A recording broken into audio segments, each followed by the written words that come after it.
안녕하세요. 유주아빠입니다. 오늘은 나 이 사람과 결혼해도 될까요? 성격, 외모, 경제력, 집안, 직업 이런 거 말고 우리가 미처 생각하지 못했던 현실적인 부분 5가지에 대해서 알려드리도록 하겠습니다.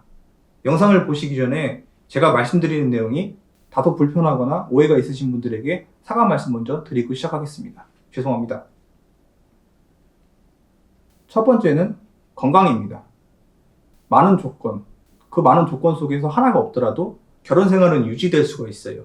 그런데 건강이 없으면 아무것도 할 수 없습니다. 사랑하는 사람이 아픈 정도는 감수할 수 있지 않냐? 맞습니다. 감수할 수 있죠. 그런데 결혼하기 전에 알고 결혼하는 거랑 나중에 뒤늦게 아는 거랑은 큰 차이가 있습니다. 2세 계획도 해야 되고 우리가 부부가 몇십 년 살아가면서 같이 생활도 해야 될 텐데 그 사람 건강 때문에 제약을 받게 된다면은 처음에는 감사줄 수 있지만 이게 누적되다 보면 점점 사랑에 금이 갈 수도 있습니다. 그래서 건강은 상당히 중요합니다.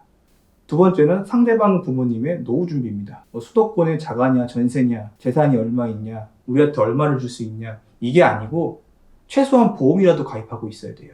실비보험, 안보험만이라도 가입하고 있어야 됩니다. 사람을 자동차와 빗대어 표현하면 죄송하겠지만 자동차도 많이 쓰다 보면 손볼 때가 많아지잖아요. 인간도 마찬가지예요. 병원에 갈 수밖에 없어요. 나이가 들면. 질병과 죽음은 피할 수가 없는 겁니다. 그럼 자녀된 도리로서 부모님을 도와줄 수밖에 없잖아요. 그런데 일단 내 가정을 지키고 도와줘야지. 도와주는 것 때문에 내 가정을 못 지키면 안 되잖아요. 제가 이런 말씀 왜 드리냐면은 보험도 없으실 정도의 부모님이라면은 고지식할 가능성이 상당히 높아요. 먹고 살기 힘들어서 못한 거 아니에요? 그런 말씀은 좀 저한테는 이해가 안 됩니다. 젊을 때 실비보험 안보험 가입해봐야 5만 원도 안 합니다. 5만 원 때문에 경제생활이 어렵다? 경제적으로 풍족한 사람이면 상관이 없지만 그게 아니라면은 미래의 내 자식을 위해 가입할 수 있는 거예요. 근데 그게 없을 정도의 부모님이라면은 아마 이런 생각을 갖고 있을 가능성이 높아요. 이 돈 모아서 아껴놨다가 나중에 병원비 쓰는 게 더 이득이야. 이런 마인드가 분명히 있는 부모님입니다. 그래서 최소한 보험이라도 있는지 확인해 보시고 만약에 없다면 지금 제가 가입시켜 드리세요. 나도 결혼하기 전에 취업하고 나서 부모님께 실비보험을 가입해 드렸어요. 근데 지금 부모님 하시긴 말씀이 너보다 실비보험이 더 효자라고 합니다. 그 정도로 실비보험의 필요성은 상당히 중요합니다. 세 번째는 소비 습관이에요. 우리가 결혼을 하고 재테크가 많은데 연금 있고 펀드 있고 갭투자 있고 여러 가지가 있잖아요. 근데 처음은 목돈을 만드는 거예요. 목돈을 만드는 데 가장 중요한 포인트는 소비 습관을 바꾸는 겁니다. 근데 습관이라는 게 바꾸기 상당히 무서워요. 신혼부부들이 결혼하고 돈을 모을 때 최소 부부 합산 소득의 50%는 모아야 되는데 평소 내가 혼자 벌고 혼자 쓰던 시절에 8, 90%를 다 쓰고 1, 20%만 저축한 사람들 많을 거예요. 그런 사람들은 진짜 조심하셔야 돼요. 그런 사람을 알아보는 방법은 딱 한 가지밖에 없어요. 이렇게 말하는 거예요. 자기 이번에 연말정산 때 소득공제 얼마 받았어? 근데 보통 사회초년생들은 받을 게 얼마 없어요. 또이또이던가 조금 뱉었던가 조금 돌려받습니다. 그런데 나 3, 40만 원 받았어.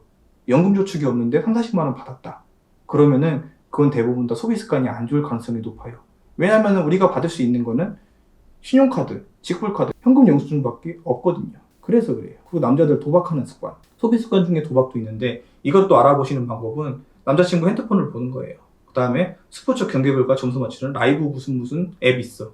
그거 깔려있으면 일단 의심부터 해보셔야 됩니다. 네 번째는 여가생활 패턴입니다. 나는 월화수목금 일하고 토일 쉬는데 내 배우자는 이틀 일하고 하루 쉬고 주간 일하고 야간 일해. 처음 신혼 때랑 연애 기간 때는 그런 거 잘 못 느낍니다. 근데 아이가 태어나고 육아를 시작하다 보면은 크게 확 와닿습니다. 여행 갈 때 나는 관광지가 좋아. 나는 휴양지가 좋아. 기왕 날 잡고 여행 가는 거 여행 가는데 쉬고 와야지. 무슨 소리야. 관광지 가서 사진 남겨야지. 인스타 올리고.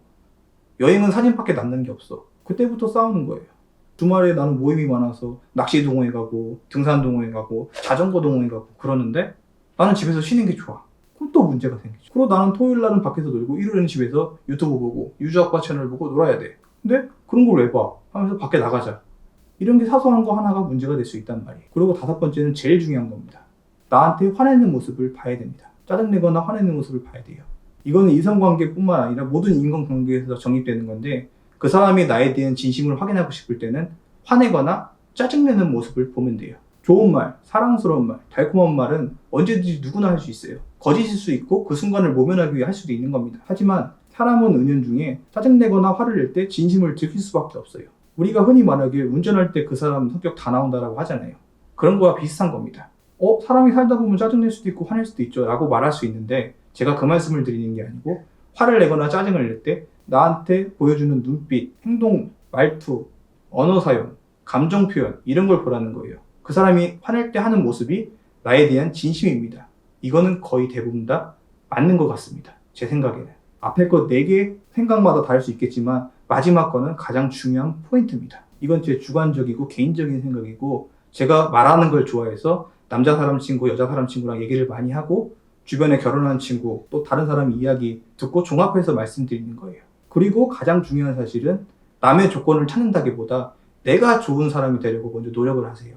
거울은 내가 먼저 웃어주지 않으면 절대 웃어주지 않습니다.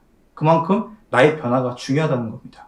잘못된 판단으로 결혼이 사랑의 종착지가 되려고 하지 마세요. 결혼까지는 사랑의 힘이 끌고 갈 수 있지만 결혼한 순간부터는 사랑과 현실이 공존하는 겁니다. 현실이 사랑을 잠식하는 순간 그 가정은 무너져 버릴 수가 있어요. 영상은 여기까지 하겠고요. 그럼 안녕.